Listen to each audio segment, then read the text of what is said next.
আল্লাহ পাক রব্বুল আলামিন এই রমজানটাকে 3 ভাগে বিভক্ত করলেন। আউয়ালুহা রাহমাতুন ওয়া আওসাতুহা মাগফিরাতুন ওয়া আখিরুহা নাজাতুন। আল্লাহর রাসূল সাল্লাল্লাহু আলাইহি ওয়াসাল্লাম বলেন, এই রমজান মাসকে আল্লাহ পাক 3 ভাগে বিভক্ত করলেন।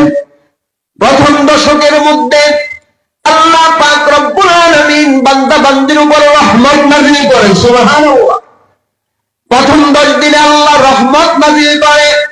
গোটা বছরের যতগুলো গুনাহ, গোটা বছরের যত অপরাধমূলক কর্মকাণ্ড কৃতকর্ম ছিল মুসলমানের জীবনের মধ্যে, আল্লাহ পাক রমজানের প্রথম 10 দিনের মধ্যে ওই বান্দা বান্দির উপরে এমন রহমত বর্ষণ করতে শুরু করে দেয়, বান্দা গোটা বছরের গুনাহের কৃতকর্মের উপরে লজ্জিত আর ক্ষমা প্রার্থনা করতে শুরু করে।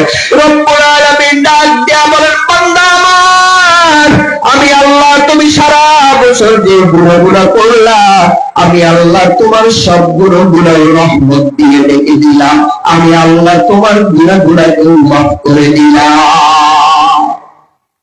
আউয়ালুহা রাহমাতুন, এই জন্য পয়গম্বর বলেন, আল্লাহ পাক রব্বুল আলামিন রমজানের প্রথম 10 দিনকে রহমত দিয়ে সাজিয়েছেন। প্রথম 10 দিনকে রহমতে ঢেকে দিয়ে সাজিয়েছেন। গোটা বছর তোমার অপরাধমূলক কাজ হয়েছে, রমজানের মধ্যে যখন তুমি পদার্পণ করতে শুরু করবে, আল্লাহ পাক রব্বুল আলামিন তোমার গুনাহগুলোকে মাফ করতে শুরু করে দেয়। পাদের ইয়াকুন রাতুবারি বারকামান আনতা রব্বি আনতা হাসবি বিল জাওয়া। এর পর্দার আড়ালের আম্মা জান, আল্লাহ পাক রব্বুল আলামিন রমজানের দ্বিতীয় দশককে মাগফিরাত ঘোষণা করলেন। প্রথম 10 দিনে বান্দা গোটা বছরের কৃতকর্মের উপরে লজ্জিত হবে, আল্লাহ রহমত অবতীর্ণ করবে।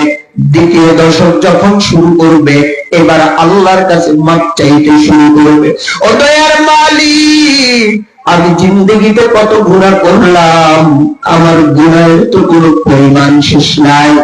এত গুনাহ জিন্দেগির মধ্যে করলাম, যেই জিন্দেগির দাম যদি যেই গুনাহের জন্য যদি রব পাকড়াও করে দেয়।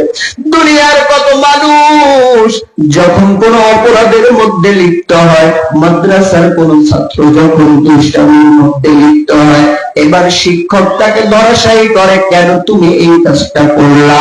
তো জবাব দাও, এই যে ম্যাট্রিক পরীক্ষা হয়, ইন্টার পরীক্ষা হয়, সন্তানগুলো পরীক্ষা দেয়, কিন্তু যদি কোনো কারণবশত ওই সন্তানগুলো পরীক্ষার মধ্যে ফেল করে বসে, বলো মা, সন্তানগুলো নিজের কাছে, মা বাবার কাছে, আত্মীয় স্বজন 14 গোষ্ঠীর কাছে জবাব দেওয়া লাগে না?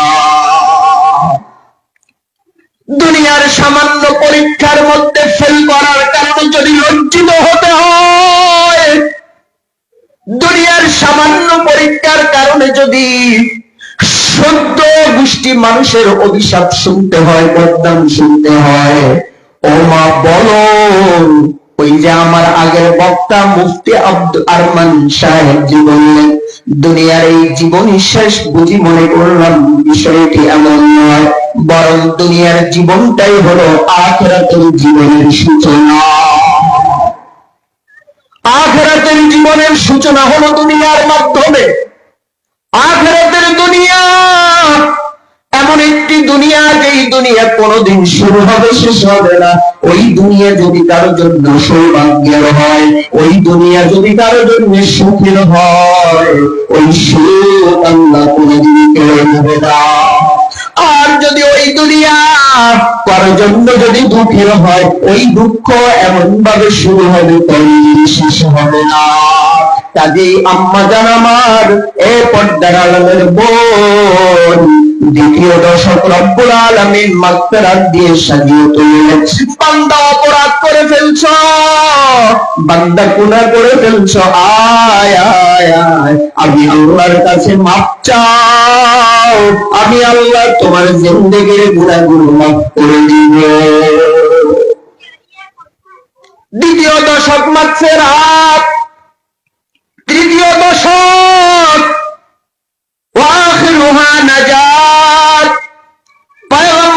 বলেন তৃতীয় দশককে রব্বুল আলামিন নাজাত দিয়ে সাজালেন।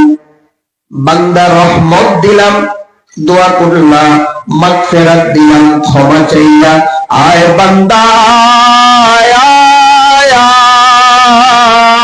আয়, আমি আল্লাহ তোকে নাজাত দিয়ে চিরসীমার নিশান বানাইয়া দিই।